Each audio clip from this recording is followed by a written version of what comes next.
The post-rain ambiance of Brookdale City sets a melancholic yet vibrant scene with Dr. Naomi Carter patiently waiting outside City Hall. Her calm demeanor and focus on her phone suggest she's anticipating something or someone, perhaps a meeting or an important announcement. As a doctor, Naomi's presence in this setting could imply her involvement in a civic matter, such as a health initiative or policy discussion.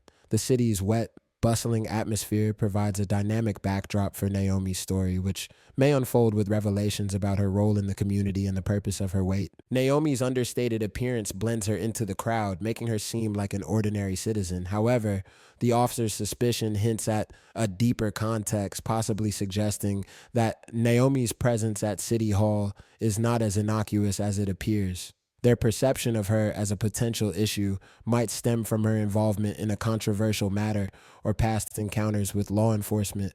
This contrast between Naomi's unassuming look and the officer's wariness creates intrigue, implying there's more to her story than meets the eye. As the scene progresses, the tension between Naomi and the authorities could escalate, revealing the true nature of her wait and the reasons behind their concern. The officer's hasty judgment of Naomi, based solely on her prolonged presence and appearance, showcases a lack of diligence and potential bias. Their assumptions about loitering and troublemaking reflect a preconceived notion that individuals who don't conform to certain standards are inherently suspicious. By not verifying her identity or purpose through official channels, the officers risk misinterpreting Naomi's intentions and escalating an unnecessary confrontation.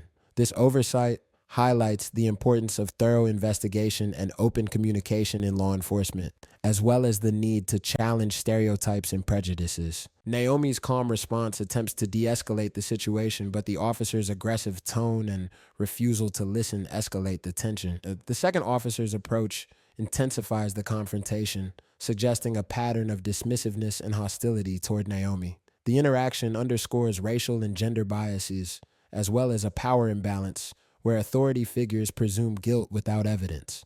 Naomi's composure in the face of adversity hints at her resilience and determination, but the escalating situation raises concerns about her safety and the potential for further conflict. The officer's disbelief and mockery of Naomi's claim to meet the mayor further marginalize her, implying that a black woman couldn't possibly have such a high-level engagement. Their laughter and the bystanders' reactions perpetuate harmful stereotypes, fueling a hostile environment. Naomi's steady demeanor in the face of ridicule demonstrates her professionalism and resolve, but the mounting skepticism threatens to undermine her credibility.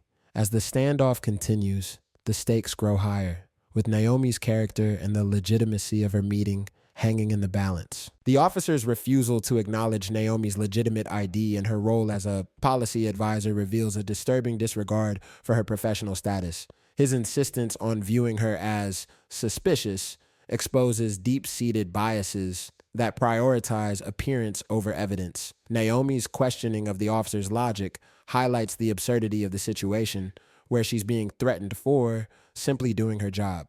The second officer's decision to call for backup indicates an escalation that could lead to severe consequences for Naomi, despite her innocence and cooperation.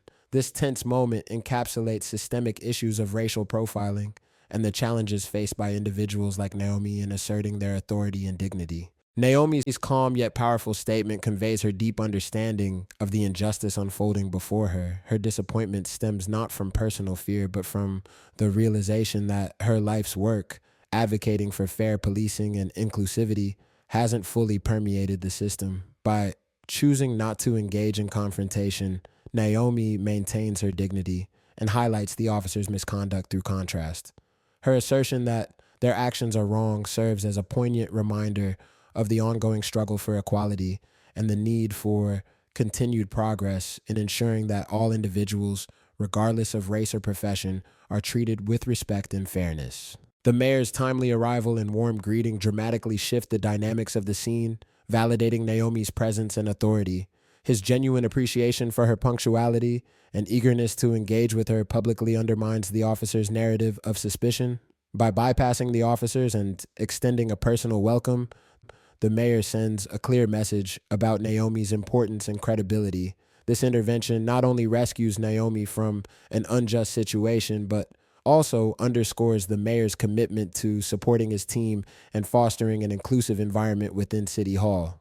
The mayor's transformation from warmth to sternness upon learning of the officer's actions signals his displeasure and readiness to address the injustice. His inquiry into the situation forces the officers to confront their own misconduct, and their stuttered explanation reveals their lack of solid grounds for harassing Naomi. The mayor's posture and facial expression now command authority, implying that he will not tolerate such discriminatory behavior, especially toward a valued member of his team. This confrontation may lead to consequences for the officers and serve as a catalyst for change within the city's law enforcement, promoting accountability and fairness. Naomi's response, though gentle, carries immense weight and wisdom. She rejects the idea that respect should be conditional based on a person's status or position. Instead, she advocates for universal respect, emphasizing that everyone deserves to be treated with dignity, regardless of their background or perceived importance.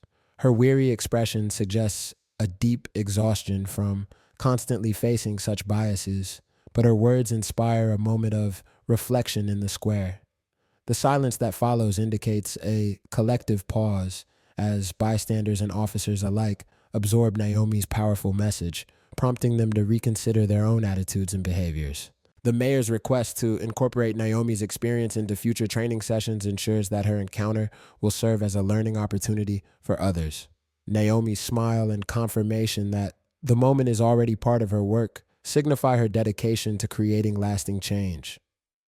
As she ascends to the upper echelons of City Hall, Naomi symbolizes the ascent of marginalized voices and the power of resilience. Meanwhile, the officer's introspection in the aftermath underscores the impact of Naomi's words, prompting them to confront their own biases and the harm caused by superficial judgments.